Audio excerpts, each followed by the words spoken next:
welcome to a perfect podcast. Today we have Khalen and Rob joining us. Rob, as you know, is the creative mastermind behind A Perfect Year, and he is the studio lead at A Perfect Studios. And Khalen Roye is a sound engineer, recording designer extraordinaire, and we're just going to be learning a little bit about what he's been up to and what he does, and he'll be hanging out with us for a bit. I like to say you're the vaporwave rap master. Oh, thank you. Yes. I appreciate all of this. Hey. Go ahead and plug your social media just in case anyone happens to hear this. Yeah. At Khalen Roye on Instagram. I'm gonna be making like a social media name change to everything. Right now it's like Phoenix Sounds on SoundCloud. Phoenix is actually like my legal middle name, so that's why I went for that if anyone was asking. But everything's gonna get changed to Khalen Roye, so you can search me up, Khalen Roye, KhalenRoye.com. I have a website. Yeah. All Ruby. right. So you got any upcoming albums or anything coming up, or mixtape songs? What would be like your taste test for your incoming audience? I guess right now I'm working on like a EP with my buddy Seth. He's a crazy freestyler from Brooklyn, New York. Yeah. Yeah, so yeah, I'm making all the beats on that and engineering his voice. I got a couple of feature songs too. As far as me and me rapping, just putting out singles until, I really put down that like because I want my first project to be like perfect. So, just like A Perfect Year. So I just waiting for that. A perfect podcast. Yeah, that's what we got him on here, a fellow perfectionist. It just made sense. Yeah, exactly. Yeah, but yeah, Perfect. I've heard Khalen's and stuff, Khalen and Seth's stuff before, and it's crazy. Like, and it just the quality of it blew my mind. And then I asked, like, how long did that take you? And Khalen was like, oh, 2 hours. And I was like, what? So he's a lot of time to take less time. Yeah, that makes sense. He can now compress time through audio. Yeah, it's like muscle memory at some points. It's awesome. Yep. You just learn how to make those quick cuts and like how to do all that stuff. Yeah, me and my brother were just reading over like how memory works last night. We just, for some reason, and it was just interesting to read about like the short-term firing of like the electrical loops, like making roads in your brain, pretty much. Like, it's just nuts. And then it like makes shortcuts, so it's like the person was like comparing it to index and hashtagging systems for programming, and like comparing about like how the brain does facial recognition versus like short-term minute like thoughts that can disappear. Pretty nuts. So yeah, he's got all that figured out in his brain. Interesting. Hey, Khalen, how much did you know about the game? I'm curious. The game, I know the premises of the game. I feel like I just know the general outline, and I feel like that's about it. Well, we can. Like, I don't really know I can how show you it the works website here. Oh yeah. Since we can do video feed. Yeah. I've seen a lot of the aesthetic stuff that Rob's been putting out on Instagram, and holy shit, like it's so beautiful, so sick, very vaporwave-esque. Hey, thank you. With a nice modern twist, though, too. Thanks. It's not like shitty vaporwave. Thanks. Yeah, we're definitely trying to view everything through like a transhumanist lens. Well, vaporwave fits that very well because it's already very like has a like transhuman vibe. But yeah, we just took that and turned it into a psychedelic sci-fi story and combined it with like the sciences of like quantum solvents and DNA data storage. DNA dissolution, and then took that and combined it with the presently considered pseudoscience of water memory, which is how they store all the brains. And we kind of just ran with that and poured the water memory into the brains. So we could talk about some pretty exciting stuff with superfluids and quantum solvents at some point. But yeah, that's like kind of the basis of that, your water memory melding minds with other people in other statues. Damn. So yeah, you can see me and Brendan just put a lot of hours into fixing up our site. So you can now go to aperfectyear.com. Sorry, what'd you say, Caleb? Looks great.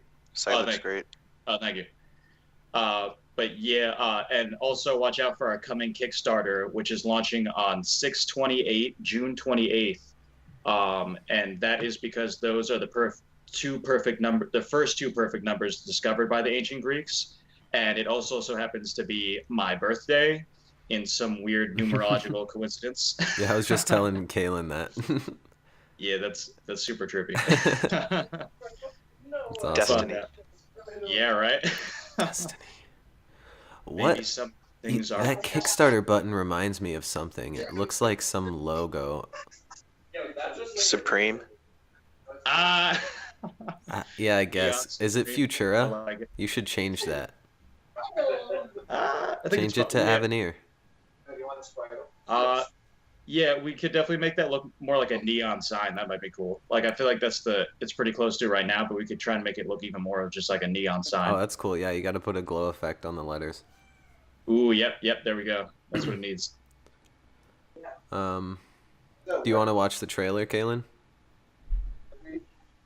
I feel like I've seen it, but yeah, absolutely.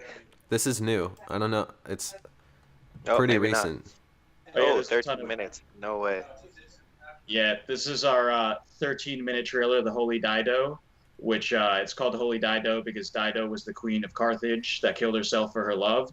And that's kind of tying in with the theme of think outside the self in the game and things like that. But Dido also means a prank, and we consider ourselves cosmic pranksters. And seeing as this is just a prototype, the Holy Dido as like the holy joke, because we actually made the trailer on Easter Sunday / April Fools, which both happened to fall on the same day this year, which was interesting.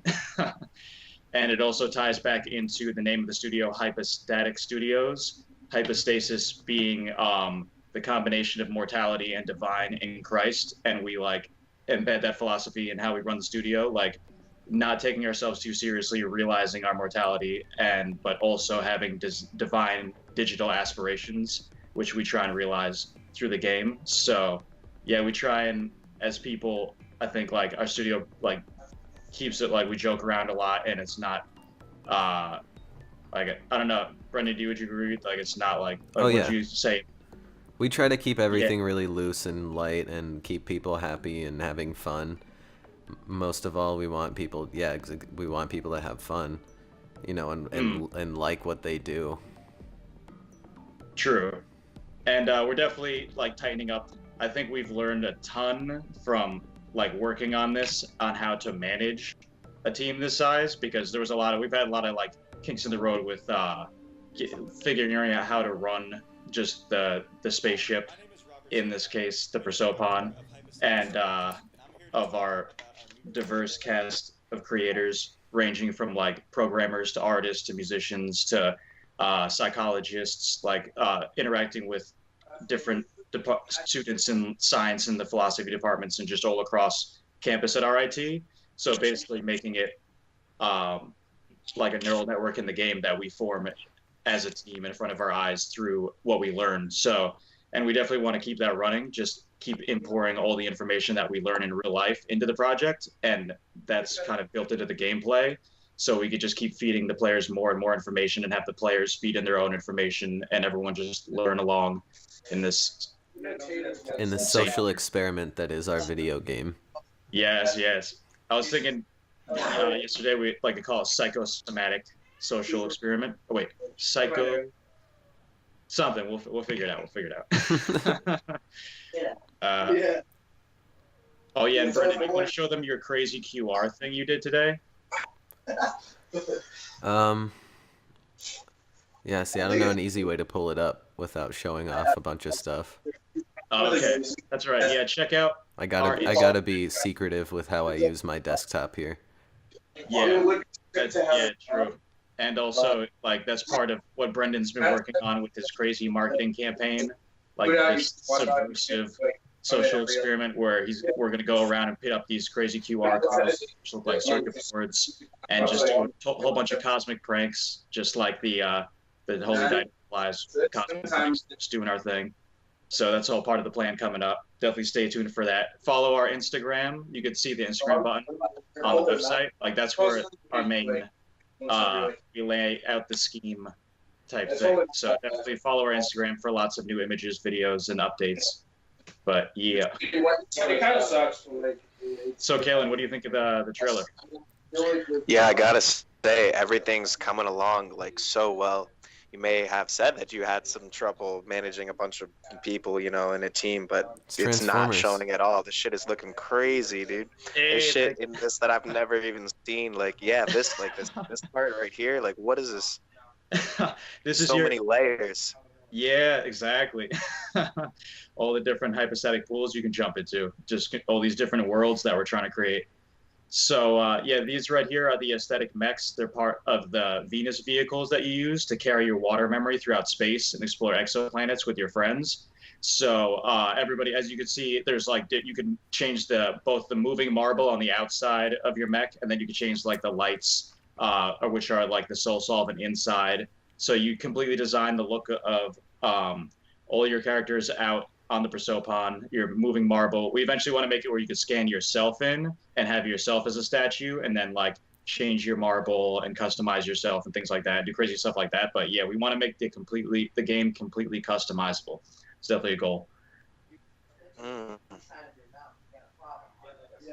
I like. Yeah, what do you think about a cross between Destiny and Psychonauts? Yeah, I could definitely see that as like a comparison. Yeah. That makes complete sense. Yeah, I mean Destiny with like the whole multiplayer aspect and the way that multiplayer would work with all the different episodes and like external worlds and stuff. Yeah. And Psychonauts with the psychedelic storyline. Yep, exactly. A lot of psychological aspects in that too, which is definitely a big part of this. Like talk about psychology, ethics, physics, economics. Like we try and cover as many topics as we can, and then like as you can see, there's like educational elements like the holographic history halls where you learn about these sciences or through the gameplay talking about them, and then there's things like the bust to bust arena or the combat system like this where you can see this guy's just killing his way through the whole thing. Like you can play however you want. Like you don't have to read a thing. You could just kill everyone if you want. Like we want you to be able to. Like this guy is not interacting at all, so he's just killing his way through everything. But if you're in a water memory world, that will affect the way that entities inside that water memory world interact with you. Like if you're going around killing everything, they're going to be mad, so everything will become more hostile. Whereas if you go and talk your way through everything like you'll start absorbing that entity into yourself. And that ties into what I was talking about as the internal dialogue, because we're doing a lot of research into superfluids, and helium is the superfluid in the game that contains all the water memory.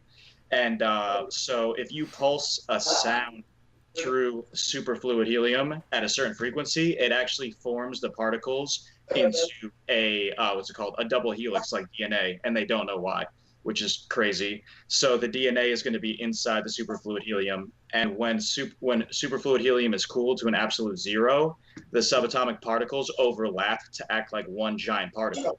So in that way, the separate elements are all going to coalesce into a singular entity through that process, with having the DNA side, the DNA stored in the data, which is actual things that scientists can do, and then have the superfluid act like a water memory where it remembers the lives of the people who were in it before they got melded, and then they're melted into a single geometric gene pool.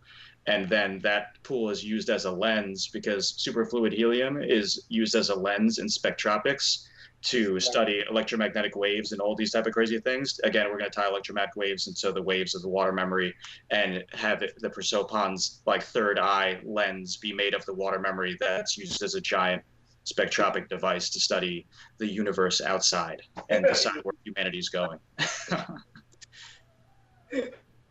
Wow. Truly such an expansive and fascinating game. Thank you very much. Truly. And we definitely want to get Khalen to make some music if he wants to for the what's it called, one of our levels, which is coming up, called the Ocean of Agape. It's a sonoluminescent sea, where instead of just the internal dialogue, Wait, all what the does sonoluminescent mean? sonoluminescence is when you use sound to create light in water. Like it causes the particles in the water to like Oh, implode. that's the whole shrimp thing. Yeah, the pistol shrimp can clarack its claws at the right frequency to Right. cause the water to implode into light. So you're going to be like a pistol shrimp type character underwater and like in between all these sonic tribes that are competing for sonic dominance to create a non-Newtonian Venus, like the ideal human figure. And you're going from tribe to tribe dancing, doing your bone cracking dance that creates light underwater. So you got to dance to the music that you want to make more powerful, pretty much. So we're going to have a bunch of different musicians at different sonoluminescent sound temples. And you go to that temple and you hear their song. And yeah, so you dance to it. It's going to be like a rhythm game. So definitely, we're gonna have awesome musicians like Khalen and our composer Rick Scott make tracks as they please, and just have it be just this complete variation of different sounds at these sound Yeah. temples, all different styles. We've got like Riku, me, Rick Scott. We'll have Kalen. and these are like a wide range of genres too. Like so, we've got rap, rock, electronic, Metal. like Yeah. definitely all over the place. Like Here's the sonal Yeah, like sincerity. that acoustic, that slow acoustic guitar. Yeah, Wow, yeah. that is Here's definitely something I'm more than open to doing. Yes. Here's a sonoluminescent sound temple right now. Did you tell Kalen about One O Tricks Point Never? Oh yeah. Kalen, do you know One O Tricks Point Never? I do not. He's he's like one of the like godfathers of vaporwave. Like he's just considered like a legendary figure in vaporwave. And we talked to his music manager a while back about the possibility of collaborating. And his music studio, like we talked to two of his managers, and they said like they sent me like a thing about pricing and things like that for some of his tracks off of his album R+7.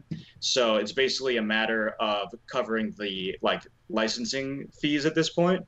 But yeah, we need to get back in touch with them and talk about purchasing those tracks because then we'd have tracks from One O Tricks Point Never in the game, and hopefully that will lead to future collaboration with him because I feel like this is 100% his like. I think he'd be really interested in this, like, because he collaborates with a lot of online musicians and artists and things like that. He's very open to collaboration. He's done soundtrack work. He's done just stuff all over the place. So I really think that he might be interested in this. And he's also a video game fan. A lot of his stuff have to do with like video games. I know the beginning of Ezra off Garden of Delete is a clear, like a literal audio and visual reference to Silent Hill 2 because in the music video they take you to pretty much Silent Hill 2, which is one of my favorite games of all time, as Yep. Brendan knows. Yeah, it's pretty much like a meme where every time you hang out with Rob, he brings up Silent Hill. Or Metal Gear Solid. Well, usually both, yeah. Yeah, usually. And then there's like Final Fantasy and stuff, right? Death Grips. Yeah, always Death Grips. Yep, those are my memes. Do you like Death Grips, Kalen? Yes, I do. I really like them. So does Anthony Fantano. Yeah, Anthony that's Fantana. true. You think he would review this game? Who's Anthony Fantana? He's the internet's busiest music nerd. Yeah. Oh, I've seen that before. I've seen him before. Yeah, I know who that is. That'd be I feel hilarious. like he would interview or do a review on this game. Wouldn't that be hilarious? I want Cal Chuches's opinion. Like, I want it to be 75% Cal Chuches's opinion, and then they could switch to Fantano. He could play. We should send him Ocean of Agape for free and be like, this is a music level, and we feel like you'd like it. Oh, yo, that's a great idea. That was spot on. Definitely. Tying it all back. What? And I'm catching a buzz. Hey. Speaking of buzz, gonna go crack a beer. Speaking of buzz. That's We Smoking drink a- responsibly, we smoke responsibly, we also work very hard. Smoking a Yes, pancake. For you lazy fucks out there. It's 9:30 p.m. Everything's okay. Don't worry. uh, um, yeah, so coming up in the rest of the podcast, we're going to do, once again, Now You're Speaking My Language, and maybe a little Stumble Upon Action. nice. I don't know, what categories you feeling, Rob? Anything in specific? Because last time we did conspiracy theories. Mm-hmm. You want to do some art for some inspiration? I'm thinking like art. You want an inspo sesh? Yeah, maybe some tech. We're like an art tech studio, so if we just do like art and tech back to back and like think about how they could interact, that'd be weird. Art and tech back to back. Yeah. And I actually talk about that in the poem that I was mentioning before. My 50-page rap poem thing called "From FCC" from Cynicism Central, which may be released before I die. Did you ever finish recording it? I recorded like one track all the way through. Completely done? Everything? Just the vocals. So I have one completely done. I actually went through. Is it to a beat? Like, do you know if it's on beat? It's not on a beat yet. It's just the vocals. Exactly. Yeah. But and also with a metronome or anything? There was a metronome on it. Okay, no, there was. So it's on beat. It's on beat then. Yeah, it's on. Yeah, beat. That's what I'm saying. Yeah. Okay. That's good. Yeah. Then you can actually use it. The first time I recorded the first track was actually with Khalen.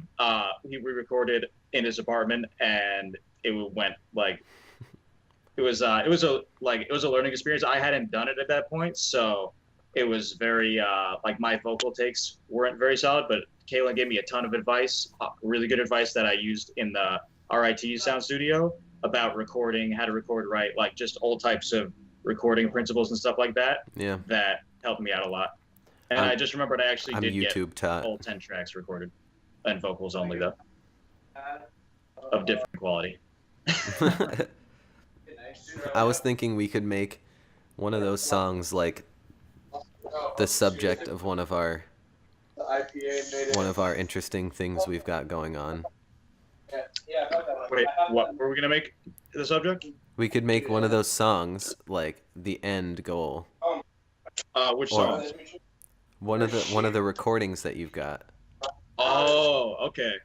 Yeah, if we want, we could play at some point a little bit of that recording, and then like the one specifically that would relate more to this is there's an entire section on like science and transhumanism. Like I actually wrote, I did another video game in our one class called Life Writer, where it was about like typing out DNA code like a typewriter, and like you're programmers, but you're DNA programmers.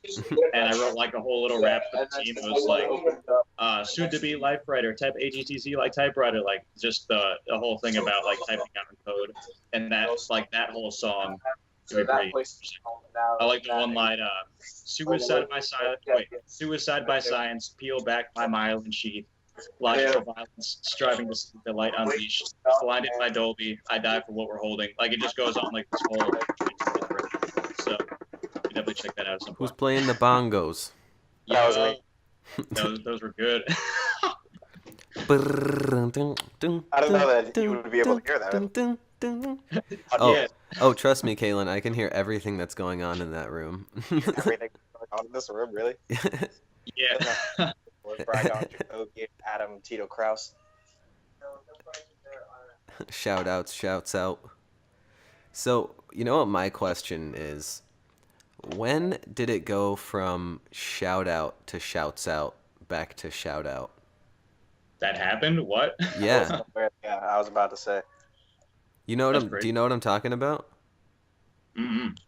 No, not at all. No, because like I feel like Yeah. in the early 2000s it was like shout out to blah blah blah, you know, and then like Says shout out. that was like I feel like that was like 2013.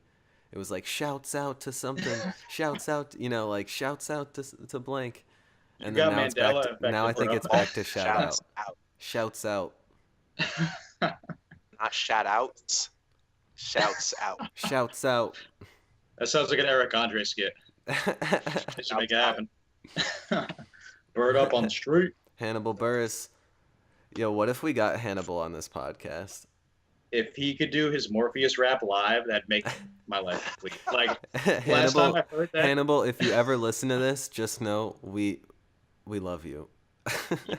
Please do. We love you, man. Morpheus rap on our podcast because that'd be amazing. Like last time they came on, I was feeling it. I just want him to. I want him to come up to Rochester, up to where we're at. And I just want him to stand near me and just like stare at the wall while I do the podcast. That'd be the best moral support. Just like stand there while I'm sitting down doing the podcast. He's just in the video if he did nothing else. The bathroom. Now it's Wait, good. you said in the bathroom? Wait, I think you said in the bathroom. The background. Oh no, background. Now you're good. You're good. Okay. Just let me know if it gets too loud. I'm gonna just move. Okay. Yeah, you're good now. All right, so you guys want to do some Now You're Speaking My Language? How do you do that? How do you do that, Rob? I don't know, but I remember I must have had some training from my friend back in high school, Dan Marino, because I remember the other day we used to have straight up gibberish battles at like parties where it'd just be me, but we were like the top gibberishers, and we would just freestyle gibberish at each other for like extended periods of time by the fireplace. Like at this one time, I Who remember could gibberish it was like, better? It was close. It was such intense battles. He also one time flooded our cafeteria with cooked sausages. Like he worked at some place. Yeah, like I don't even know how he did it. I was telling this the other day. I was like, how did he manage that? Like he literally brought in hundreds of sausages from his work and just microwaved them up at the microwave in the back of the cafeteria and just fed everyone. Just microwave just like, after microwave after microwave, yeah. shoving sausages in the microwave over and over. Yeah, 1 so minute ridiculous. start, wait. 1 minute start, wait. Yeah. You're right. He must have been just standing there. Yeah, seriously, that was the best day. And I like how they didn't yell at him, but the girl who made a charity T-shirt and broke like the uniform code with the thing, they brought in everyone up and acted like it was the most despicable thing they'd ever seen. They're like, I can't believe this is ridiculous. And like this chick raised money for charity, but they let Dan Marino flood the high school with sausages. That's the academic system for you. It makes that much sense. Fucking Joyzy. Seriously. Okay, ready? So I'm going to read. Here's how we do Now You're Speaking My Language, Khalen. I have this book where I printed out all of Rob's Instagram posts. And you know how on his Instagram he just rambles. He goes on and on and on. You know? He posts like a book every time. So some of them I had to literally screenshot it like 4 or 5 times in order to get all of the text. That's funny. So I've got this giant fucking book held together by one of those like huge black paper clips. You know? Yeah. So what I do is I just like flip through and I find one that's like, you know, just especially insane. And I have him explain, just break down what's going on. That's hilarious. I forgot this segment. You Here we forgot go. about it? Wow. It wasn't Yeah, I forgot that how it long worked. ago. I forgot how it worked. Yeah, I have a very short-term memory. You gotta get your shit on Rap Genius with some lyrics deciphering. On Rap Ooh, Genius. Yeah, that'd be fun. Get some What does he interpretation actually going. say? Yeah. It's funny. Okay, I'm flipping through now. Let's see what we got here.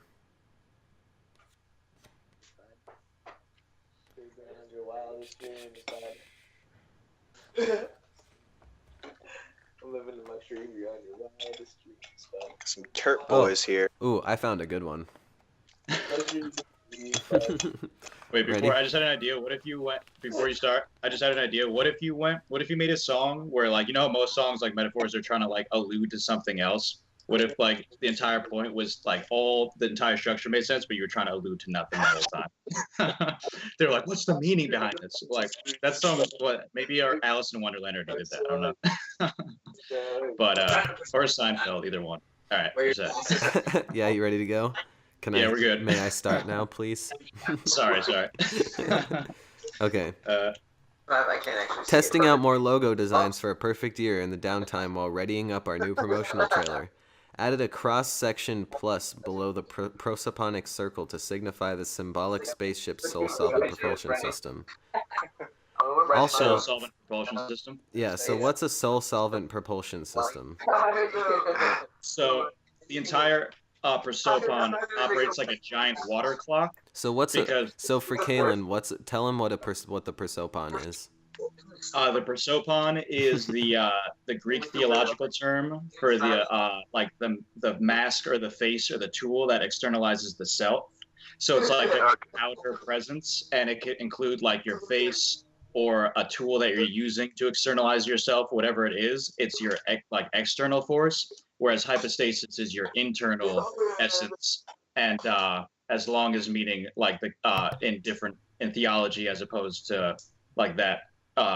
It's called being it's called the divine and mortal combination in Christ.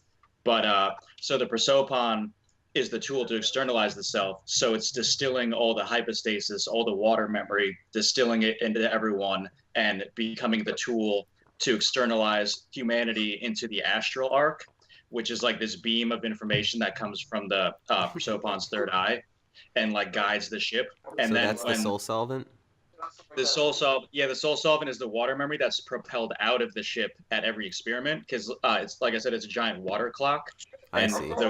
The Greeks also believed that, ironically, or coincidentally, that the human brain, they thought it was just a giant levee system. They didn't know what it did, so they just thought it was like moving water around in the brain, which is pretty much what it does. Like I saw, like if you sweat, you could like the brain But with just like shrinks. electricity.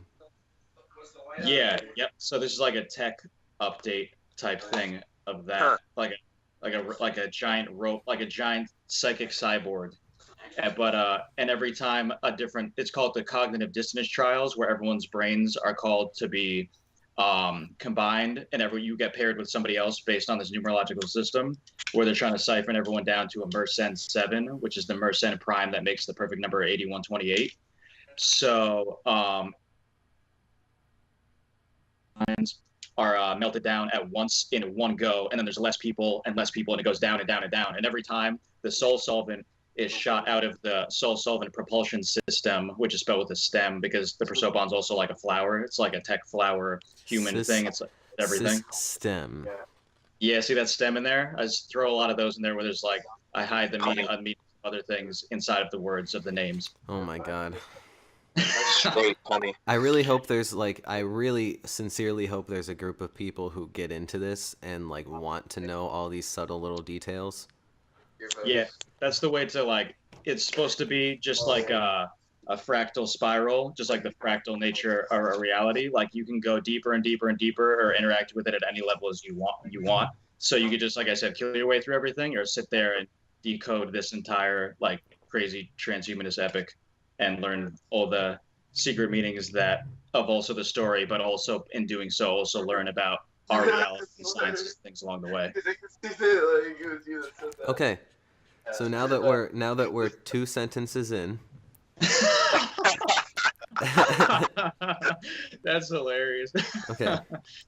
Also, thanks to all who provided feedback from our last batch of designs. Decided to keep the inclusive closed brackets around the year 8128, which was in fact the last perfect number discovered by the legendary Greek mathematicians. Okay, so we know that one. I just want the free guys. You want the what? Oh no, my bad. I'm like in and out. Are you really here, Khalen? Are you actually here? Are you with us? I have like earbuds in, and then I also have my legs on. Like every now and again, I'm gonna ask to hit a jewel and like grab another beer, like hit a dab. That's fair. Like, He's yeah. jeweling. Other than that, like I'm here. He's jeweling. That's a. This is a slight reconfiguration of our co-op logo, which was designed by our adept art director Brendan Watts at Brendan Watts Design. I've noticed you kept that. You use that moniker a lot for me. The adept art director. Yeah. I'm thinking that's gonna be your title. the adept art director. That's what it's gonna be in your thing in the credits. But I feel like in like a role playing game, an adept is not as much as like a master. You know. That's good to know. So this intricate image symbolically represents many aspects of our project and its surreal storyline. The recursive circles are a visual... Okay, what's a recursive circle? That was again trying to tie into like the whole fractal nature and like coding loops. That's like the circle within the circle.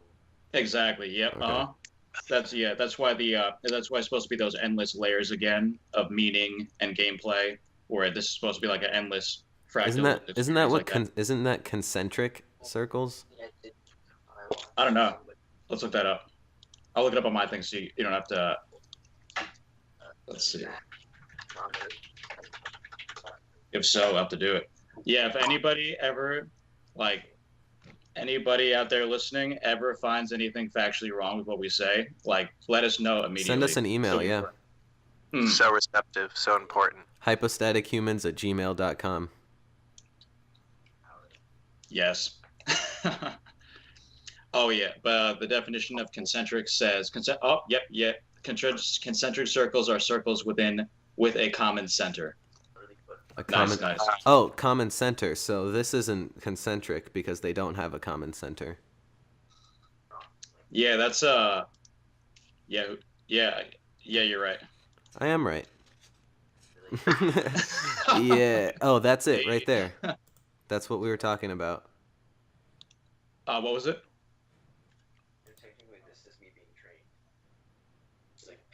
Where'd it go? Oh, we lost it. It dissolved. God damn it, Mom. Okay, so... We're going to add that to the soundboard now. The recursive circles are a visual metaphor for the multi-layered nature of the prosopon and its inner gene pools, each endlessly coalescing in fractal spirals formed by the spillage of fresh water memory soul solvent. The three eyes represent the varied points of view the player will surely come to witness throughout their transhumanist choose-your-own-adventure, as well as their third eye, which is used to interact with other internal effigies while inside of any water memory world. Finally, the triangle motif is the trifecta of possible perceptions culminated aboard the prosopon, which will, according to prophecy, open up the penultimate psychic pathway in order to break humanity free from the circle of life which it constantly circumnavigates. The realization of this revered rune will as a result allow the evolved Strata Society, plus its 7 Mersenne primes, to ride the liquid slipstream of universal arc onwards and outwards into eternity. Think outside the self. Perfect numbers, perfect people. Now you're speaking my language. But yeah, that's the description. That's the reasoning behind our logo. So, Khalen, you know? what are you up to nowadays? What are you doing for the summer, and where are you working and stuff? For the summer, basically working like 2 main gigs, and I'm always doing the side engineering and producing and designing gigs for like friends and stuff. But other than that, I'm working a music business and audio engineering internship at Bristol Recording Studios, right across from Mass Ave in Boston. And then on the off days, I'm landscaping. Nice. Oh, interesting. Bankroll everything. Need something to bankroll. Yep. How's the landscaping going? Landscaping, it's hard work, but it's good money, so. True. Yeah. I always enjoy doing that stuff. Nice to be outside. Avoid the vitamin D epidemic. Khalen, what were we saying? We had like 3 things saved up to talk about. We were just talking about like our lives and stuff, and like what was going on. Yeah, and I was like, what's going on with you guys? I was like, don't tell me about yourself. Don't tell me about yourself. I don't want to hear. I want to hear later. It's funny. I'm on the podcast. What are you saying? Yeah, he's on it right now. The background crowd. Anybody in the background want to pop in real quick? From the Peanut Gallery. Yeah, the Peanut Gallery. Say something. Say some words. What's good? Speak some truths. Hey, what's good? What's good, young Dozy in the crib? Hey. You seen what we're seeing? You heard it here. What? You seen what we're seeing over here? Yeah, what's good? How you guys doing tonight? Pretty Going good. Word, it's good to hear, man. Yeah, just been working with marketing, art director man, Brendan all day. Yeah, He's yeah. been up like all night, like the last couple nights. Up till 6 spamming people last night. Yep. Trying to make the dream come alive, you know? Hey, man, that's what it's all about. Yeah. Living You the gotta put in dream. that hard work, you know? It's all about the dream. Yep. Doing it for yourself. All of that. Now you got to think outside the cell. That's Think the outside motto. the self. Yeah. Vicarious. In the game, Yes. everyone wants to play it. We got some gamers here. I know Brian wants to play this fucking game. Maybe if Ooh. people contribute to the Kickstarter. Look at the screenshot that's up right now. Anything else, I'll give it a try. Oh, that looks sick. Is that not the most vaporwave shit you've ever seen? I was actually like about to say that. Like, it looks like a very vaporwave game. Yeah. Well, this screenshot specifically, but Oh yeah, it's got like the statue and like all the purple and pink. Hell yeah. Mike, Yeah, we There's disassociation disco. Oh, that That's- looks. there's a lot of stuff. Lots of different stuff going on here. It's gonna be a great game. As I said That is before, dope. so fascinating, so This one's one of expansive. my favorites. Anyone can get into this game and like fuck with it. Do you guys have Thank you. like soundtracks and shit? Yeah, we do. In fact, Kalen's going to be making some music for us. Hey, Hmm. that's dope. That's dope. It's gonna be Yeah. some shit. Collaboration with Michael Doshwa, aka Yeah. Dozy. I was about to talking say right yeah, now. cause like I'm down to collab on that shit. Cause Awesome. Yeah, So- we're trying to get as many people on it as we can. We've got at least 3 or 4 artists on it, musical artists on it at the moment. Oh, that is dope. Yeah, and a lot of music will be playing at these. These are some that's a sonoluminescent sound temple right there. So that's a giant like vibration machine that's bumping the jams, creating light underwater in the ocean of agape. So everyone's jamming, creating light, cracking bones. It's gonna be trippy. Hell yeah, that's sick. What program are you guys making this in? Or Unreal. which program? Unreal Studios, where that's Yeah, we're dope, using yeah. Unreal Engine, yep. And That's then dope. like my we were using Perforce as our version control, but we maxed out the data storage on the version, so we need to upgrade it, which we'll able to do once we get the Kickstarter funds. So yeah, people definitely help us get to this next step, next level. Yeah. Take it to I'm gonna like I'm gonna definitely have to share this around and try to like raise some money on this. Yeah. please do. What's this called? Like, A Perfect Year. What's, like, the 8128 Kickstarter? A Perfect Year is the name of the game. The Kickstarter will be launched on June 28th. 28th. Yeah, but you can sign up right now. You can sign up for our Kickstarter list. Like, just if you go onto our website, there's a button for it, and we will put you on the Kickstarter list and just let you know when it's up and everything, and give you updates and all that. Mm. And it's also good. Khalen for a link. Yeah, it's I wanna a be getting a perfect link on perfectyeargame.com. Or now a perfectyear.com is also up. Yeah, I Oh, just oh, just that's hooked that dope, up. I that's don't dope. know if that's live, Yeah. That's but it will sick. be very soon. Let me test it out. 90% sure it worked. Let's see. Perfectyear.com. Perfectyear.com. Here we go.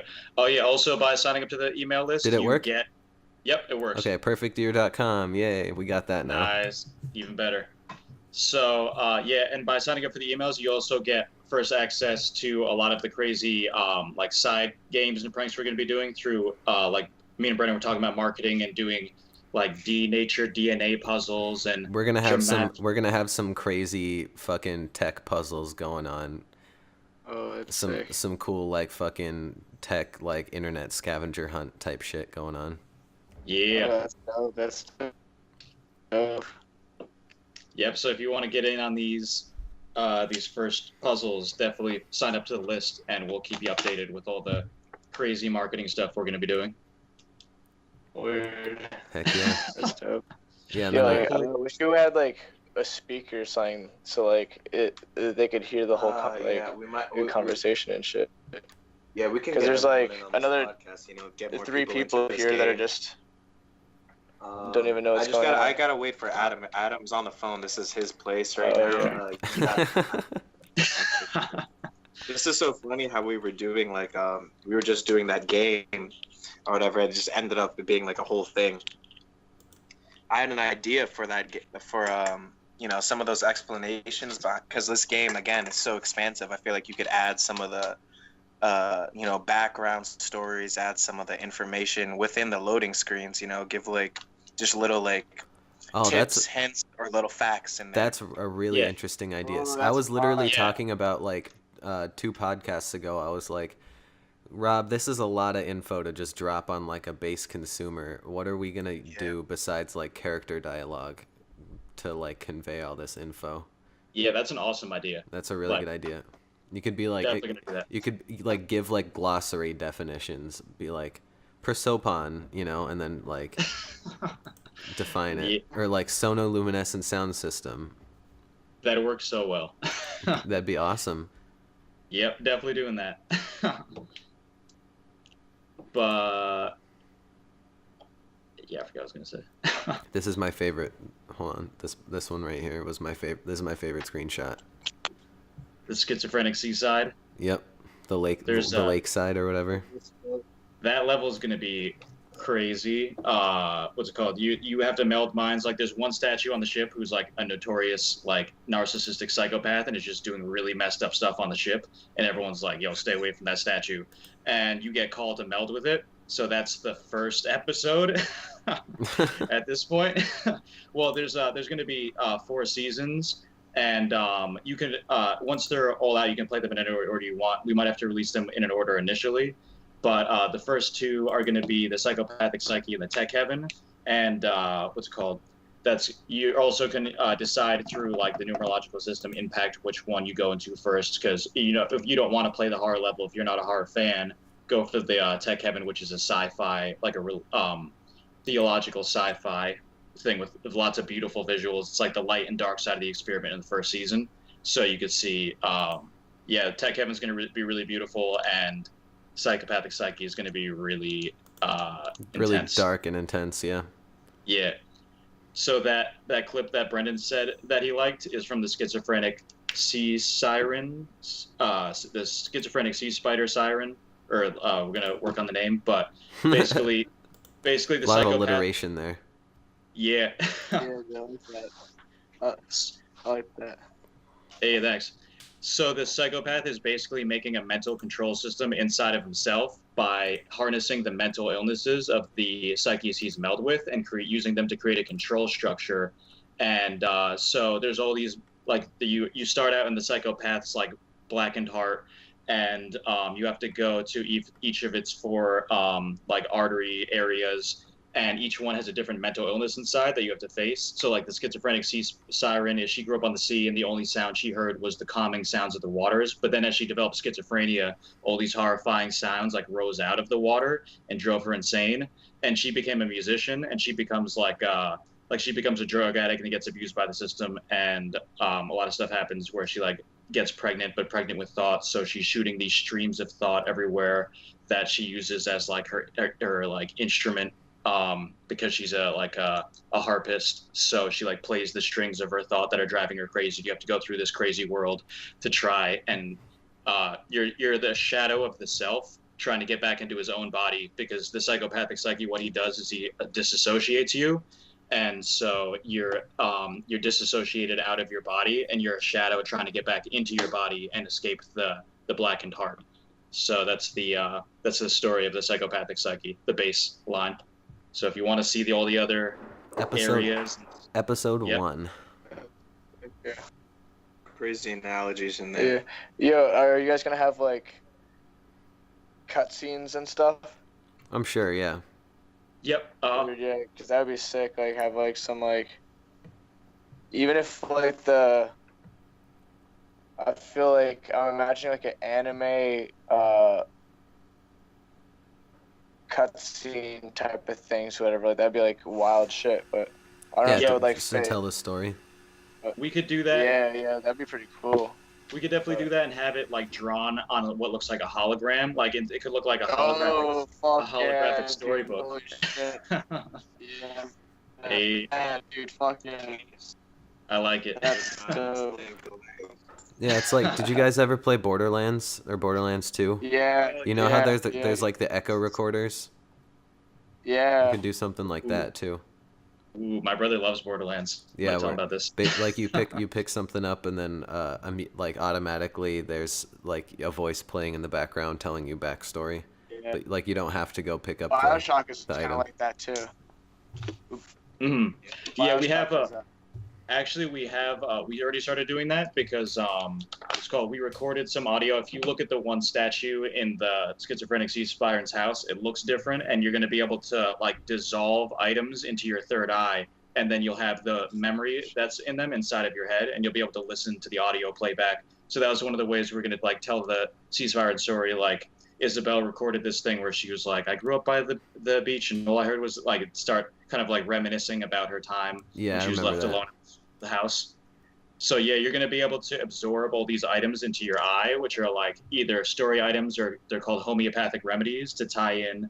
We're going to tie a bunch of things into the homeopathic remedies and the quantum solvents, and also talk about like psychedelics and how LSD like attaches to the brain, and how LSD is like basically a homeopathic remedy because the level like it operates in micrograms, like such a small amount that like they're just like, how can this completely alter the human brain at this small of a percentage in the actual fluid?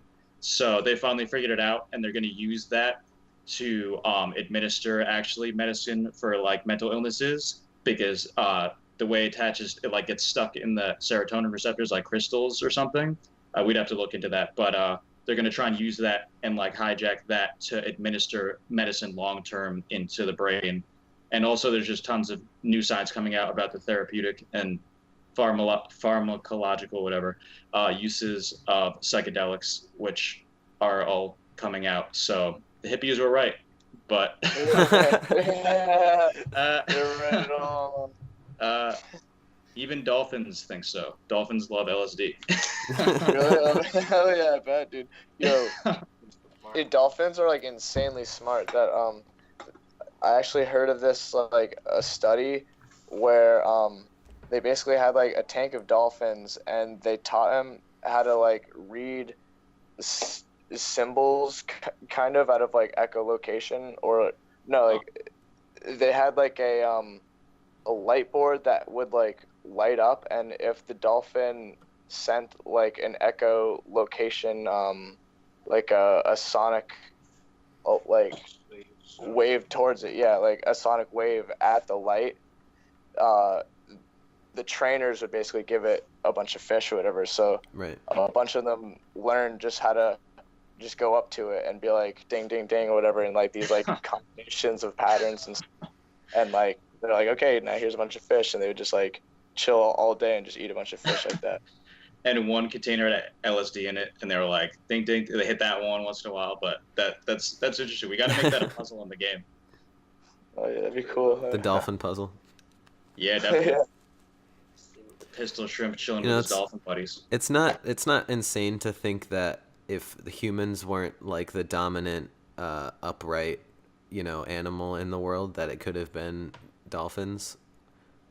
I think at some point it will be dolphins or already is, and Kangaroos. we're just too dumb to know because they're just that much smarter. That Just the land. They do yeah. have But they the dolphin have, like, communication. secret cities underground and They can breathe air. All they need are limbs, and then they'll take over. shit. Yeah. Dolphin Our friend is saying that all they communication, need are in a bunch fact, of- is more complicated than any human language. Oh, yeah. Yeah. And same thing with the shrimp. What's it called? That they can see in their like eyesight is just so much more advanced that we have like however many color receptors or whatever, and they have like 8 times that. It's pretty ridiculous. Yeah, Well, a lot of fish birds do. like that too. A lot of birds too, and apparently 1 in like 10 million people have like an extra cone in their eye. and they can see like Ooh. a whole other range of colors. Because Yo. we have What? the normal person only has three types of cones, and that's like that's why there's like 3 primary colors, is because that's like each of our cones. So one in like 10 million, or it's probably like way more than that. It's probably like 1 in like 100 million or something. Have an extra cone, so it's like they don't only see one more color, but they see one extra primary color that also blends in with like all the other So yeah, colors. exactly. So you have all the more mixtures of colors. That's insane. Yeah. That's crazy. I want that. I wish. Yeah. Yeah, Imagine man. if you had that in synesthesia. Yes. You'd be like the craziest artist ever. Although you would be the craziest artist, but everyone else, it's like imagine if you were the only person that could see in color. How cool of an artist compared to everyone else. Yeah. Well, you know what Yeah, I but was none of thinking? them- That's true. If you had someone who was just insanely colorblind, where they couldn't tell, one color from another, it all just kind of looks like gray. Someone like that colorblind. If you had them like paint a picture, but like just gave them all different, different paint colors and stuff, and like didn't really tell them what the colors were. They'd probably come up with something that, has all the right values and looks like it's supposed to look, but the colors are all crazy. Yeah. I don't know. I've been wanting to like run that experiment, but I haven't found anyone colorblind enough. He's gonna find someone, I guess. Yeah. We'll put out a Craigslist ad. Craigslist ad. Like Nathan Fielder. Who's that? Oh yeah, Nathan for you. It's a show on Comedy Central. Oh, okay, It's okay. just yeah. It's so funny. Basically, he's just like he's a business guy. He just goes into businesses and helps them with their business, but in a very like, comedic, satirical way. It's a gimmick, really. It's just a funny show on. It's Comedy also Central. funny because they don't know that it's a total joke, and they think that he's coming to them with like a serious idea. Like episode 1 is he goes to a froyo place, a frozen yogurt place, and suggests that they can get more customers by getting more attention, and in order to do that, they should make a flavor of frozen yogurt that is poop flavored. And do it. Honestly, that probably And work. And then like at the end of like doing all this shit to like develop a poop flavored ice cream, including having a focus group and having them like try to guess what flavor it Oh is. god. This one person is like, I don't know, it kind of tastes like shit. And the guy is just like, how did you know so fast? Like, have you ever, or something? And he's like, no. And he's like, and like, he's just like so like suggestive of it. Like, I mean, like, it's okay if you have, like, we're not gonna judge you. He's like, I'm a Cobra faggy expert. Like, I know, like, the complex. Like, I understand. Like, he starts getting real with it from one-on-one. Just like, I know, it's okay. And he's like, dude, no. Like at the very end, he's just like, yeah, like after like thinking over it more, I actually came to the conclusion that it was actually a really terrible idea to have a restaurant that serves anything that has to do with poop, because that's just gross or whatever. And like the guy's like, yeah, like I was trying to tell you that the whole time, whatever. It was whatever band Genesis Porridge was in there, the whole band would have showed up. Genesis They're Porridge? like, excuse me, we're here. Wait, hold on a sec. What did you just say? You guys ever see Genesis Porridge? She's this. Let's see whose band she was in, but they're all super out there. Like, just look, she like tried to her or like him and his wife. I don't know what the deal was, but they tried to like match each other's bodies, and they like started transforming themselves to be the exact same, act the exact same. And she's just one of the band members. Like, they're all really out there. That's some like Jack White shit. Yeah. What, changing his body? Yeah, to look but I feel like that's somebody? just some stuff Jack White would do. Yeah, that's so true. That's like his like, I'm trying to challenge myself. Like, I'm trying to break my guitar a little bit. I'm trying to like break my body a little bit. Yeah. Marilyn Manson or something. Even. Yeah. Some weird shit. What? Oh, she was part of Throbbing Gristle. Throbbing Gristle. Says enough. And the other guy who was pretty crazy in there is Peter Sleazy Christopherson. he had too normal of a Christopherson. name. Yeah, he had too normal of a name and had to throw Sleazy in the middle. He's like, Peter Christopherson. That's no part of Throbbing Gristle. I need to. Robert the Pimp Santiago. What? Hopefully not. Season of Pimpin' Power. Was that Death Grips? Yeah. Yep, Secret see? order, elitist order. Hey, it goes full circle here. Yeah. He brought up Death Grips. We got, you know what? We got our Silent.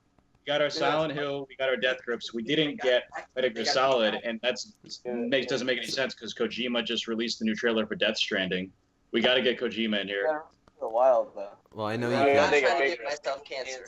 I know you all can about the connect. cancer. I know you can connect to Metal Gear Solid if you tried. Anyone who's using Oh, the Metal Gear podcast, you're lucky you aren't seeing this. Again.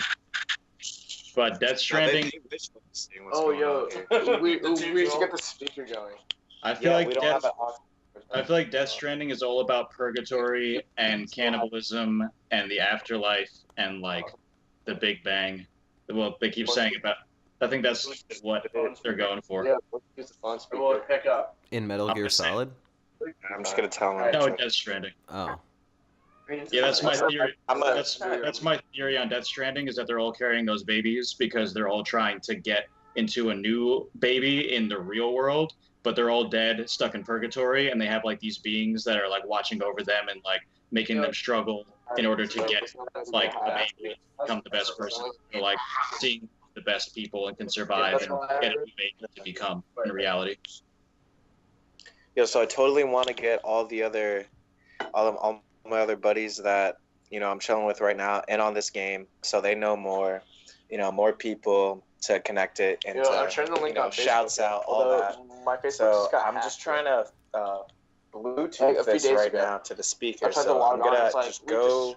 shut. There might be it like a just small tapped period down of because it seemed time like where it this was, might like, be like suspicious you might stuff. not be able to hear anything. I reset the password. Okay. Just trying to get this. A ton of like Trying to plug notifications that one of as a like mic. we Everyone removed. So, Rob, Yeah. what are you up to? What do you got going on? What do you got loaded up into the barrel?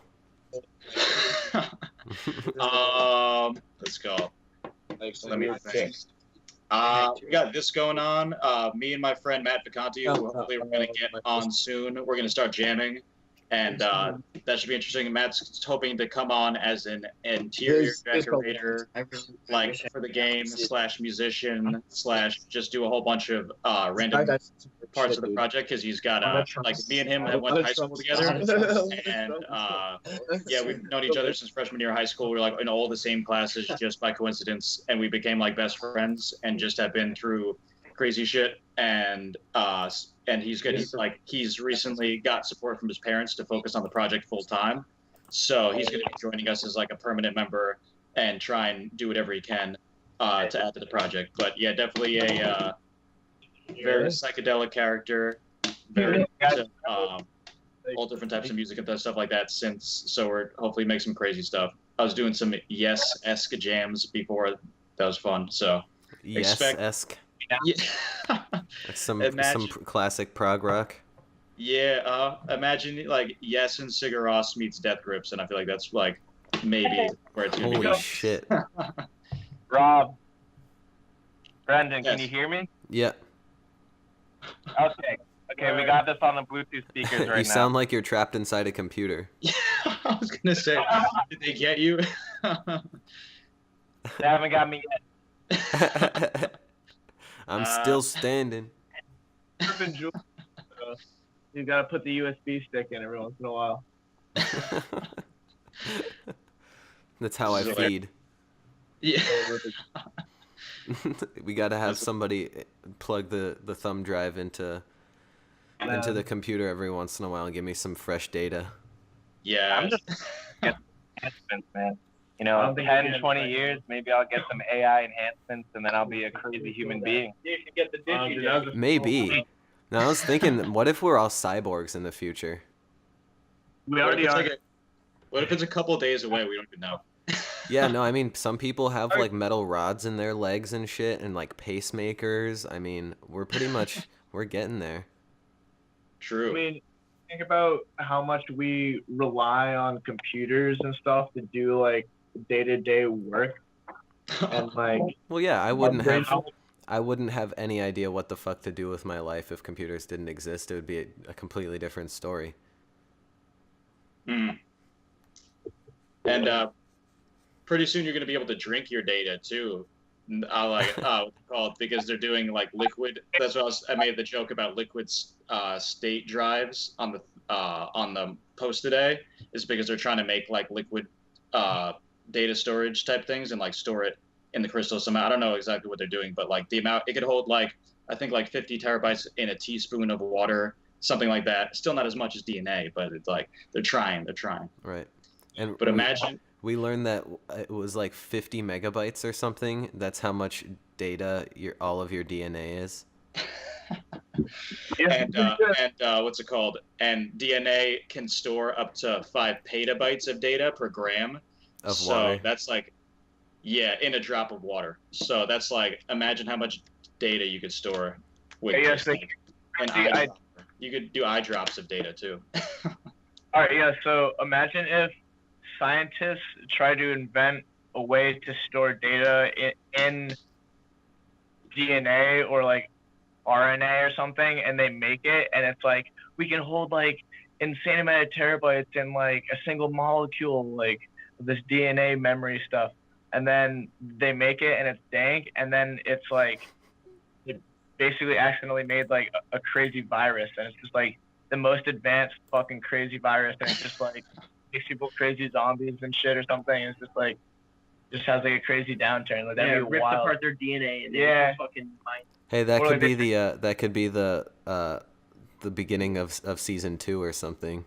Yo, that could be how the rapture happened in the game. I like that. Like that's definitely like because the Earth is made of so much water that it was probably just became a death pit once they unleashed this. So they're like, that's why they had to peace out on the Prosopon, because they're like, oh shit, we messed up. So we could definitely work that in. Yo, great idea. Thanks, man. Just Hey. put me down as a co-writer or something. Definitely. Executive writer. Yes. We already got like a bunch of new ideas from this podcast, so that's awesome. Yo, Rob, can you give everyone around the table, just a brief, I know it's going to be hard, but give a brief overview of the game, just the premise. Okay.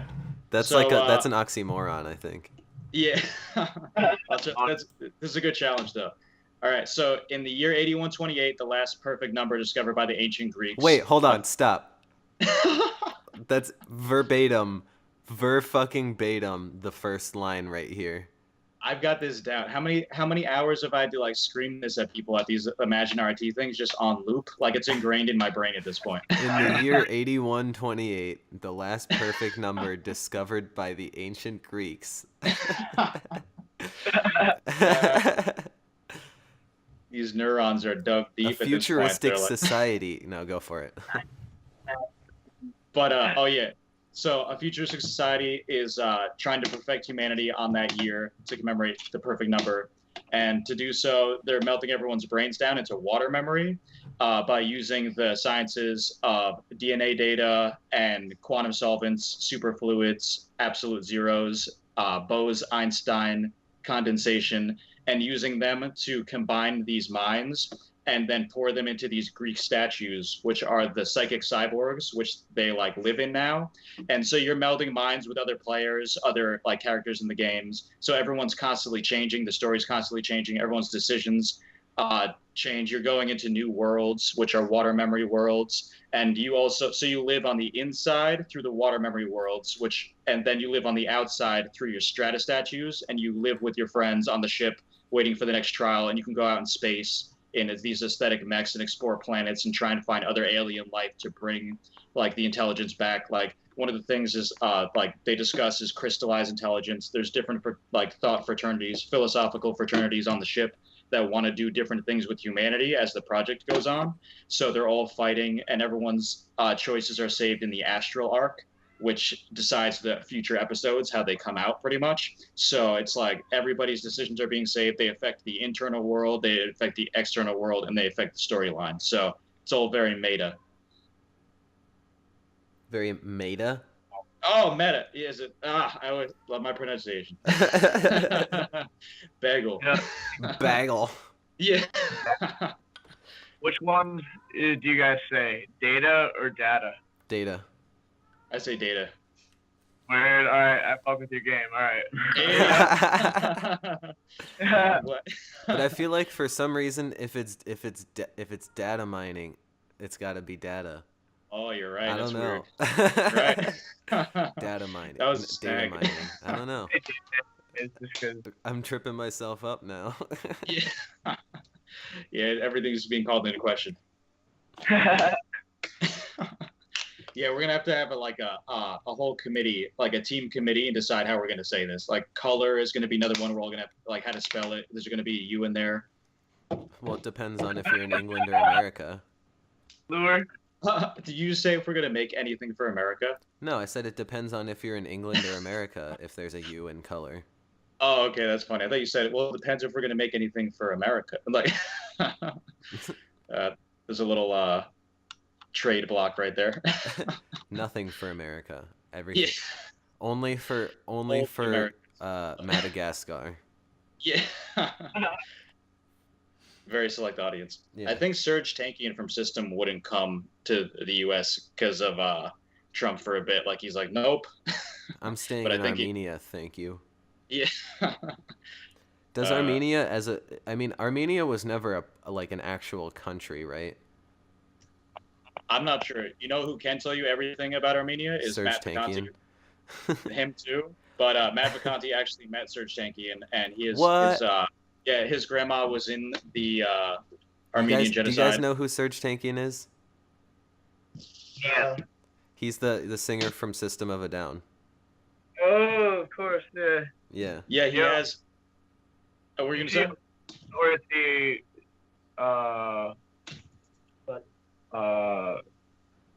Serbian. He's Armenian. Really? Weird. Yeah. Yes. Yeah. Because did you guys fuck with Albanians at all? I Yeah. don't see why not. So he's- Like, met like an Albanian person though. What's wrong with Albanians? Nothing, dude. They're just like awesome. Like I fuck with them, but like if you, they will. The first thing is that they tell you is that they're Albanian. It's mad funny. Like it's like they all have like lineage chains and shit, and like they're just like most proud people in Europe. Yeah, yeah. It's like Some nationalism. Eastern Europe, kind of close to the Mediterranean, I think, right? That's what So, people like, from Albany, New York call themselves. yeah, That's hilarious. actually no, maybe I don't know. A lot of people. Hi, how's it going? Nice to meet you. I'm from Albania. I'm from Albany. What? Albany? Yeah. From Syracuse. Yeah. The Lil B song, Albany. It's just hilarious. Nice. Thank the bass god for that track. Lil B. Gotta thank them. That's good. You wanna know my favorite Albanian quote is? What? It's from my fraternity brother. When I was getting to know him, one of the first things he said when we were asking him to describe Albania was he's like, well, let me tell you about Albania. So they, in the store, they sell baseball bats, but no baseball. So what? That's an introduction. You know what I can never figure out is that one teacher who was screaming "No pomegranates" in that one meme. Like I never could it make sense. Like I was like, is she allergic or is like there's some hidden meaning? I want to know. That sounded good. If I remember correctly, it was something like her students had started eating pomegranates in her class and making a mess. But I That's don't. funny. I can't be on that one. No fucking panic. Whoever threw that paper, your mom's a hoe. Oh my god. One time, there was this one chick in our class who everybody used to just throw paper at, and every time this lady was notorious, she turned around and be like, "Molly, stop it!" And like she just every time it'd be her, and everyone would be like, made no sense. Like that teacher was I don't know what she was doing. No, the best teacher though is the teacher who an undisclosed name, but he was just like notorious, really out there. And one day he takes number one, he'd go into class and be like, "Just Vicodin's great." He'd be like on Vicodin all the time. And then number two, he takes the class out for a school trip. He stops the bus in the middle of the highway, walks off the bus, walks into the trees, and disappears for like a week. A week? Yeah, he didn't show up for any more classes, and it was during the school trip too. So he abandoned the school trip, walked into the forest, and peaced out and disappeared.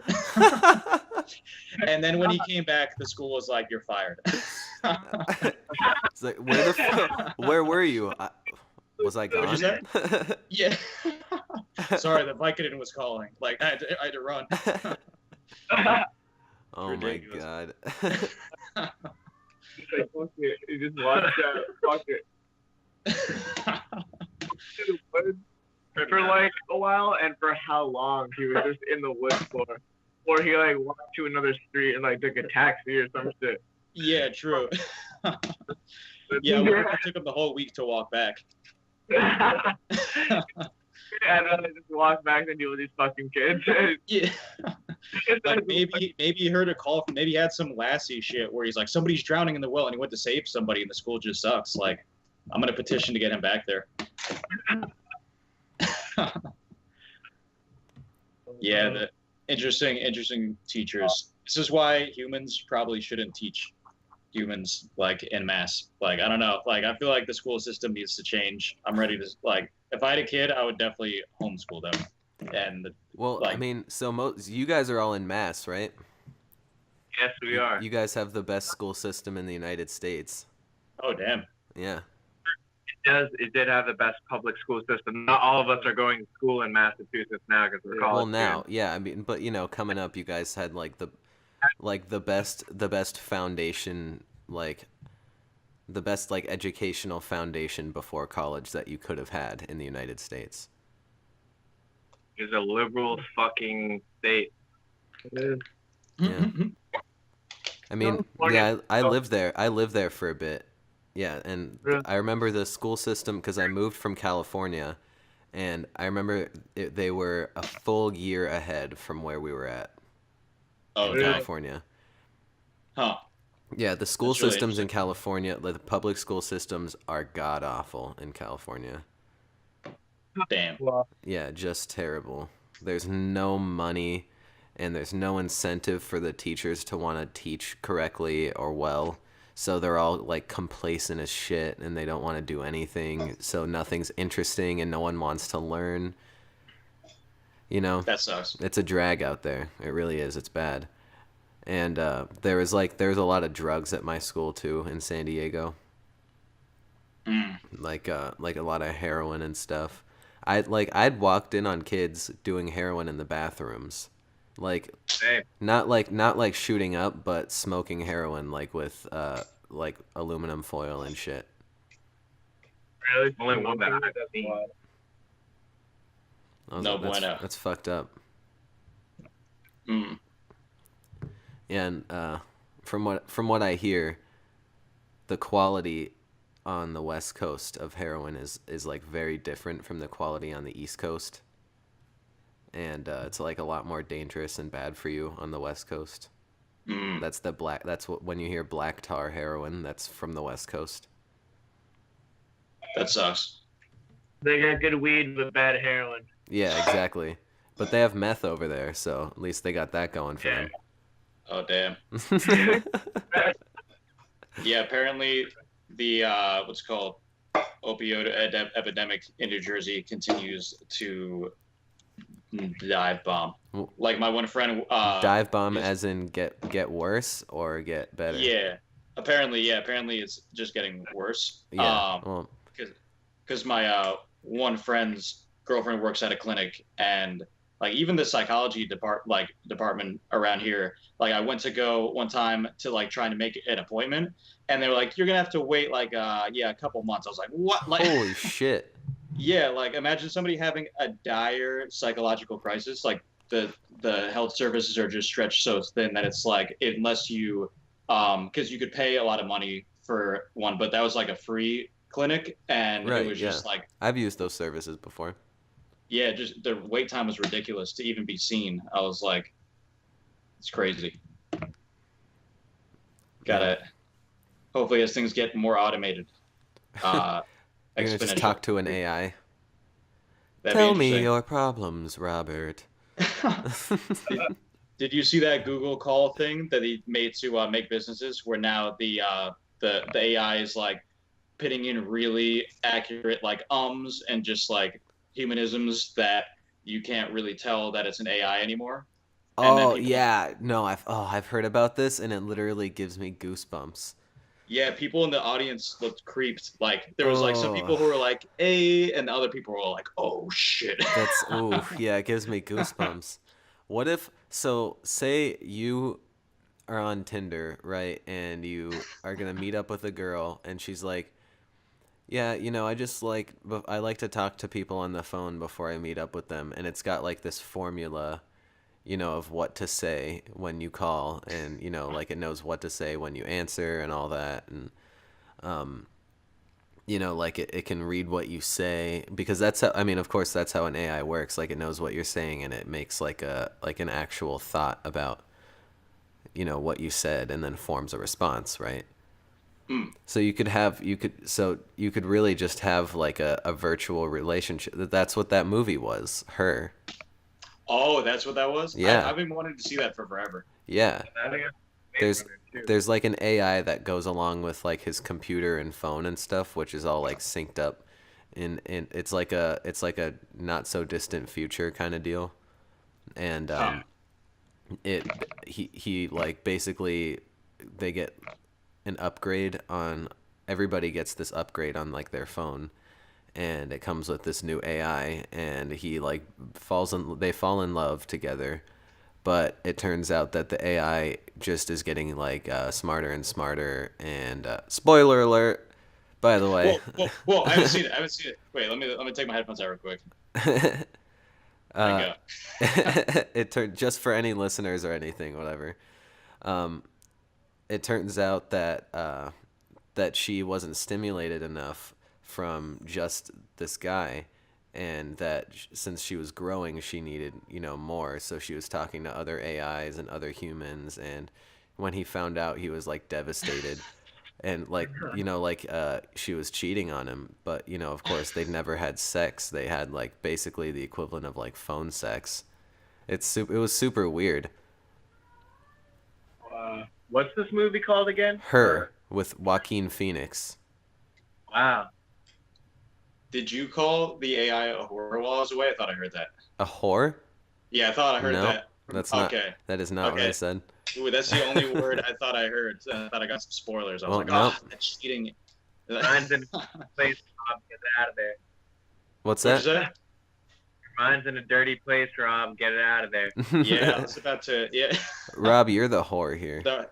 I was about to go for the her fan fictions. But It's funny. what's- I like the idea that like basically it's like they're listening to a radio show that they can chime in on. where? That's almost like what's happening right now. You guys. Oh, yeah. A, Pretty fire, honestly. it's been a lot of fun. We got to check how far into this we are.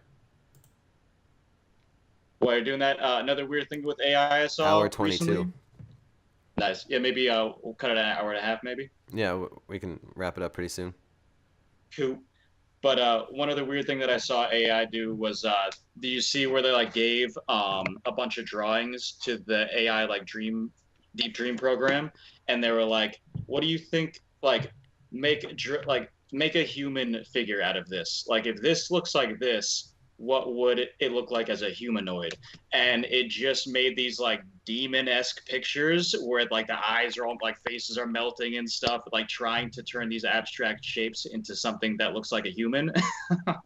And the pictures are just so disturbing looking, like What was this nightmare from? fuel. They fed a bunch of like, it was almost like, imagine like taking a kid's drawing. Well, No. those were the worst ones. No, I It mean, was like where a, did this come I think, from? Where did this come from? Why did you start talking about this? because we were talking about the AI dating. So it was like another weird thing that AI Ah. did. Like Oh, okay. it's almost like how they could imagine a human. But I think it might have been Google that did this. But so if you gave them like a good picture of a human, it might make like a semi-accurate looking human.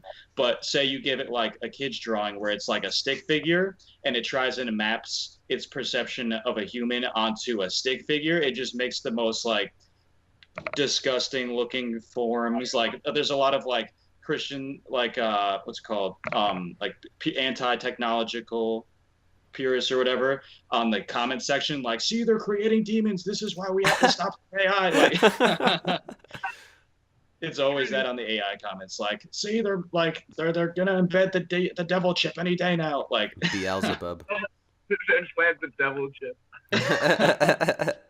Shut them down. No more computers. good luck. Like that have some Hey, animatrix if scenes in here. there's a fucking Minecraft server in North Korea, then if someone can survive through all that, there will always be computers running. That's a hilarious reference. Because you can look up the map of Minecraft servers and where they're located based on IP, and there's literally one in North Korea, unless someone is using like a proxy somehow. It's either the ultimate rebel or Kim himself. I don't think North Korea to this South Korea. The Koreans are just good at video games. Yeah. Like Kim Jong-un's like, I just want to play Minecraft. He just builds rockets all day. Rocket Man. Yeah, he got the moon mod where you have to build the rocket and go to the moon. He's laughing to himself. That's not what this one's for. Bye bye moon. Yeah. Adorable. I haven't seen the what's it called? Let's get the outcome of the meeting with him. I definitely got to read up on that, but I heard it was good, right? I've They're at peace. unfortunately been so busy. Peaceful deliberations. You should look up Donald Trump propaganda video. He has it's like a cheap '80s movie trailer, and it's like a propaganda video like for the summit, and it's like hilarious. He's like 1 minute peace to Asia, like, and like it shows a picture of him. It's like, will Kim Jong-un send nuclear missiles or will he shake the hand of peace? And it's just so dumb. It's just like, what the fuck? Yeah, I definitely want to watch that. I mean, that's kind of how the interview went in real life, like, and also that's what the news made it out to be. It was like Donald wanted to make him a trailer or whatever, and it was just like came out so bad. It was like so stupid. Like, I'm pretty pumped for this. I definitely gotta watch that after this. Don't pass Trump the blunt. Here we Too go. late. It's the Donald Trump inspirational video. It might be, yeah. Or is You'll it? notice. I'm gonna. It search says now. Donald Trump inspirational video will make you want to vote for Trump. Oh, wait, no, it's definitely not it. Propaganda I think expert analyzes Trump's video to. I think it's the North Korean Singapore summit video, English Destiny Pictures. No, made a bizarre propaganda video. They could be anyone. I'm sure no matter what we'll click, it's going to be interesting. Yo, we should get the expert analyst to read Trump's language, do the go over the now you're speaking my language thing. Now you're speaking my language. Got to get him on. I think your volume's off on it though. Yeah. No. Joe Rogan show over there. I was just watching. Joe Rogan? What's that? Joe Rogan show is dope, yo. It's awesome. Yeah. Yeah, that's like my favorite podcast. Yeah, it's hilarious. I was watching the Blink 182 guy one where he's talking about alien disclosure. Yeah, Tom DeLonge. I was Yeah. listening to that one too. Is I was the whole actually- thing good? At work like a few hours ago. But that one was hilarious, yeah. Yeah, no, it was What- funny how he was like, well, you don't want to become, like that person where it's like, oh, you're one of those Tom DeLonge guys, one of those Tom DeLonge alien guys, right? Because that's like, that really made me think. I was like, holy shit, what if they really are just using them to like disparage any thought of like, it like disparages the reputation almost because it's like a celebrity backer. Yeah. Yeah, I think we talked about that a little bit with controlled opposition. For those who don't know, we're talking about aliens here, right? Is that what it is? And like Tom DeLonge from Blink 182 had gone to a whole bunch of like high level meetings with like these like secretive high level meetings with these random people from like Homeland Security and from the government and from the military and stuff like that were hitting him up, and they were like, we need to meet. And because Tom DeLonge's got this movie company where I think he was like pretty vague about why they contacted him, but he said something about how they make movies and how they like would use that to influence the movies. It's like, I honestly kind of thought that if some random people were probably just like fucking with him or something, because like I saw, and like he was just going on like hold on, dude, like just let me tell the story and like blah blah blah, and then like he never got to like any like actual answers or whatever. It's just like. Well, I know Tom DeLonge throws himself in situations like that a lot. Like I've seen him in other places, and he just is always throwing himself into the middle of conspiracies, like secret societies and things like that. Like he just will, I don't know what he's doing, but he definitely has some connections. I think he's got like delusions of grandeur, man. I think he's like, I am this powerful person in the world, so I should be a part of this, Yeah, he's just like trying to get his toes into like I don't know if he's trying to learn all the secrets for himself or what his deal is, or like you just said, like I don't know, but he's definitely, I don't think, like I wonder if, I don't know, but but it's definitely know. I think he's a good guy, but he's a little misguided. Makes sense. Yeah, they could definitely, like they do with all celebrities, brainwashing them to believe things. They go after the celebrities because they're the mouthpieces, so It's like how Brandon says he believes that there's mind control in shampoo and conditioner and soap, and that's why hobos have the most theories, like conspiracy theories, because they don't use soap. that's amazing. Wait, Brandon said that? Yeah, that Was is he in serious or episode no? 2. That's awesome. He was just coming up with all these ridiculous theories. That's amazing. I met a guy, what's it called? On the boardwalk, the New Jersey boardwalk one time, and it was just this guy outside of a bathroom, and he just started screaming at like me and my friend about random shit, and was just like, do you ever just wish you were retarded? Like that's what he said to us, and we were just like, what are you talking? Like he just was screaming at us for a long period of time. So I think you brought that up at one point already. yeah, that was an experience for sure. we're both like, my other friend was like, no. Well, me and my friend Dylan were just sitting. Oh man, yeah, this is a good story. This was summer 2016, I think, because it was when Pokemon Go came out, and we were in downtown San Diego because that's where he's from, as well. So we were just fucking around. It was like just getting dark downtown, and it starts to get a little dangerous downtown at night.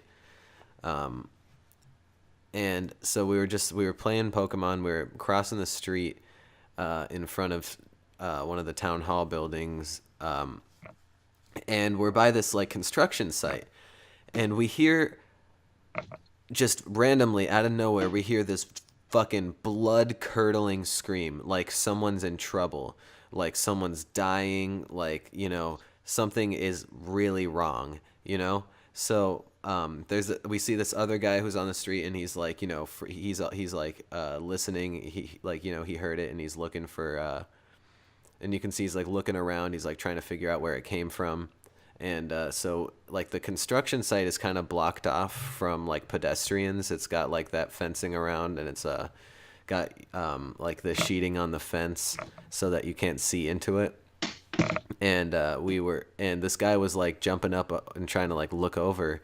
So me and my friend we were like, well, shit, we don't know what to do. You know, this like we're kind of like scared, to be honest. So we were like, we're just gonna get out of here. It looks like this guy's probably got it covered. So we crossed the street, and as we're crossing the street, this deranged fucking guy pops out and crosses the street right behind us, and we're like, holy shit. Because he's like, you know, right by us at this point, because he's like, you know, we were just walking, and he like, you know, kind of ran across the street, and we were like, holy shit, what the fuck's going on? So we're like standing in front of this town hall building, and it's like nighttime, and we're like, okay, so this guy comes up to us, and he's like, do you think you could call the cops, please? And I'm like, what? Why? And he's like, I don't feel right. Like, I need an ambulance. You know, I need an ambulance. Something's not right. And so like immediately I was like, okay, this guy's on drugs.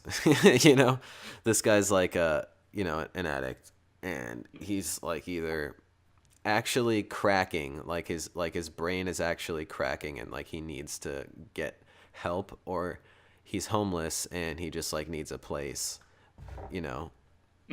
And there's a really, really bad homeless problem in San Diego, you know, because it's so like warm there, and it's so temperate all the time year round that you can just, you know, like it almost never rains, so you can pretty much just like camp out on the ground, and like, you know, just it's not that bad. Interesting. But yeah, that reminds me of what's it called, when I went to Huntington Beach, they had a bunch of tents out on the beach and stuff. But yeah, that's a pretty crazy story. But yeah, no, a friend of mine, a different Dylan, which is funny. He's an artist who I met at boarding school. He lived like a sort of nomadic life for a while, which is kind of interesting. He's one of the only people I know who's like that, where he just kind of like, he lived in his car, and he had a tent, and he and his girlfriend and his dog would just fucking drive around and like set up camp in random places, and just like fucking camp and play music and sell art that they made just out of the back of their car. sounds like a good time. That's crazy though. I mean, it's just so like, you know, you just live in one day at a time. It's almost like primal. Ooh. Yeah, that is really intense though. Yeah. Never know. Because they say, you know, humans aren't supposed to have like animals and humans aren't supposed to have like long-term stressors like we do. You know, like we worry about things like retirement and shit like that.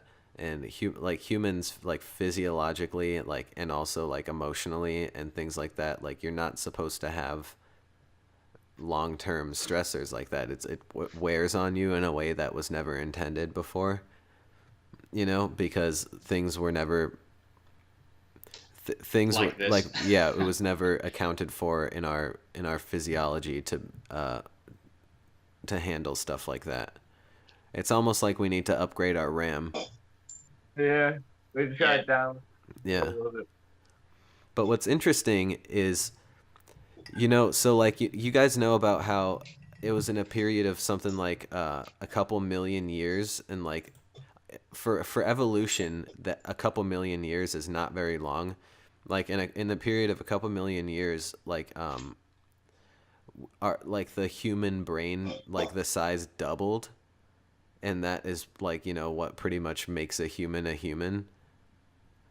You know, like and there's a lot of theories as to like how that happened, and like that's where creationists come in, and they're like, okay, that there's the missing link right there, you know, like that's how we prove that God made us, because there's no link between that. And like, you know, there's, you know, we have two sides of our brain, and you know, before, like the other link that we can find, the closest link has one. But there's a lot of theories as to what, as like, do you guys know about the stoned ape theory? Yeah. Yeah, this shit's awesome. How you know about that, Rob? I'm sure you do. I saw it on the it was the Joe Rogan podcast about it, but I didn't get to listen to that one. Oh yeah, Is that where there is one about that? Am I gonna guess that? Like, wait, no, wait. I don't Yes, know. guess. Go ahead, give me a guess. Guess. All right, I was gonna say that like the weed was just too good, where they just had to set down roots, and like it just enhanced their cannabinoid system, and they, I don't know, like civilized them in some way. Or they No. take a wood shell. They were eating shrooms. Yeah, like the psilocybin mushrooms. And stuff. So apparently it's basically that the psilocybin mushrooms made it possible for more connections and growth to happen in the brain over such a short period of time.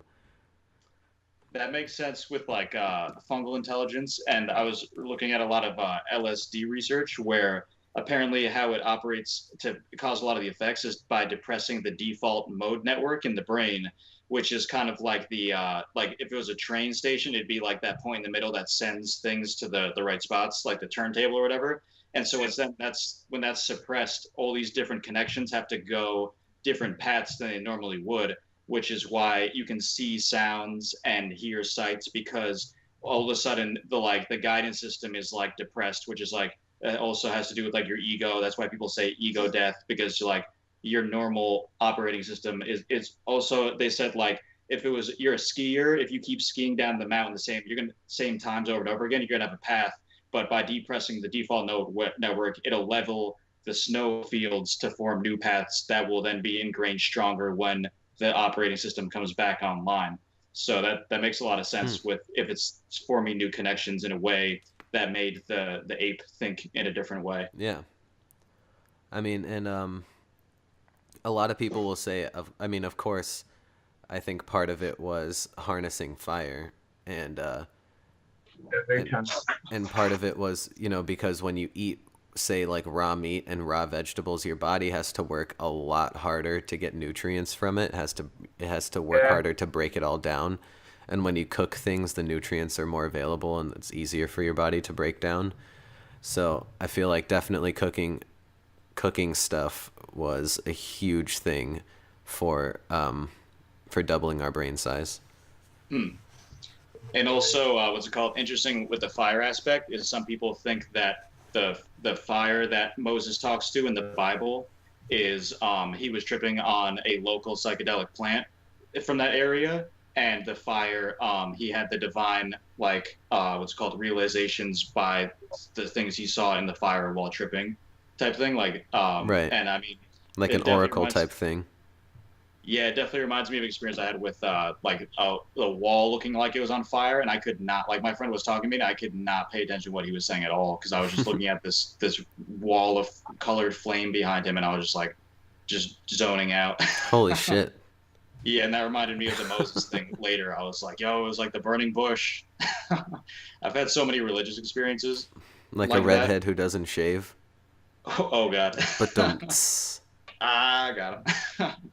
But I remember one time just pacing back and forth in the basement for like hours, thinking about like the path, and just completely just going like insane, like having to hum to myself to keep myself like together a little bit, and like writing down this. One of the things I posted on Facebook, it was like the guy's like man is formed in the image of God, and God is what's called like all people are the particles of paint making the image of God. They're going to coalesce into like his face and things like that. And I was like, I got to walk the path, and like became super serious about like the next day changing the way I live and stuff. And then I was just thinking like today, I was like, damn, it's so easy to stray from the path. Like, like that mindset is like a very specific mindset to be in and then normal life. Are you trying to convert me to like Christianity right now? No, no, it wasn't even like a Christian path. It was just I had imagined some type of like, I don't even know what it was, but I just saw the path that I had to walk as a person. And I felt super, super like having an inner religious experience about following that path. But then like, it's just funny how that gets clouded by day-to-day life where you kind of just forget about with some of the intensity about one specific pathway that you could have chosen, just going down another path. Interesting. Yeah. So do you believe in God, Rob? I believe in God in the same way that I just said, like God is the like God is made in or man is made in God's image. I think religious ideas are going to be realized through science, so I believe in them in that way. Like I could see somebody creating an eternal hell digitally or an eternal heaven digitally or an That's fucking omniscient, ridiculous. That right? should never happen. Right? That's what we talk about in the game a little bit. Like, watch out! You take this transhumanism thing too far, you're gonna end up in an eternal hell. But I mean, I would imagine it would encourage people to act a lot better. It's like forced morals. Exactly. Yeah. That's what I'm like. That's what like the choices you make in the game affect the outcome of the game itself. So like, if you're playing like a crazy dark person in the game, then you're gonna gravitate more towards dark pathways, and humanity as a whole is going to gravitate more towards dark pathways because everyone's being melted together. So it's like that kind of idea. Right. Shit. Yeah. That's not just for the pizza. That's for the shit. That's for the fries. Pretty dope. Hey, grazie, grazie. All right. Yeah, well, literally. you wanna start wrapping it up? Yeah, I just wanted to say one last thing, how that ties into the internal dialogue aspect because of the way sound forms particles inside of superfluid helium. So the way you talk inside of the thing is like rearranging the particles in how they're being formed also, and tying that into like water memory with how sound affects the formation of ice crystals and stuff like that. So it's like, it's interesting because I was reading this thing like in the Torah, they said that the prayers of people keeps reality itself like as almost like a shell around reality that enables it, and if people stop praying and stop saying good words, then reality itself will collapse. And I just thought that was interesting because some people really believe like the literal words you say, they believe that because everything has a fluid nature to it, the words, just like how vibrations change the way that water freezes, the way and words that you say like affect the reality around you in a physical way as well, to change like, and some people are like super concerned with raising their theta waves to match the natural resonance for the earth. I forget what that's called, but the bus driver was talking about that, like just all these really out there ways of thought that it's just interesting to think that people live by that every single day, and they're just like, gotta raise my theta waves, gotta speak in these vibrations, like just the way, it's crazy how differently people can think. I feel like a Scientologist or something like that about that shit. Yeah, I could definitely see them being like, watch out for your. What'd you say? You donate more money. Should we try and get we should pitch this to a Scientologist? Tom Cruise. Yo, yeah, Tom Cruise on the podcast next. My friend actually was at a ski resort where Tom Cruise and his family came to visit one time, and apparently at one point he made his kids stop and say sorry to a rock. I can't prove that story, but that's what they said. Don't question me, I'm rich. Yeah. All right. Well, thank you, Khalen, for joining us. Khalen and friends. Thank you, Rob Santiago, as always. A lot of fun. Looking forward to this game. Of course, hey, yeah. Be sure to look up the website, our Kickstarter, our Instagram. The website, you can now reach us via aperfectyear.com, or on our Instagram, hypostatic humans still? Yeah, it's Hypostatic Human right now. We're trying to change it to Hypostatic Studios, but you can find the link at aperfectyear.com. Right. It's in the social media links up at the top. Right, and you can find the podcast wherever you're listening to it. Thank you very much. This has been a perfect podcast.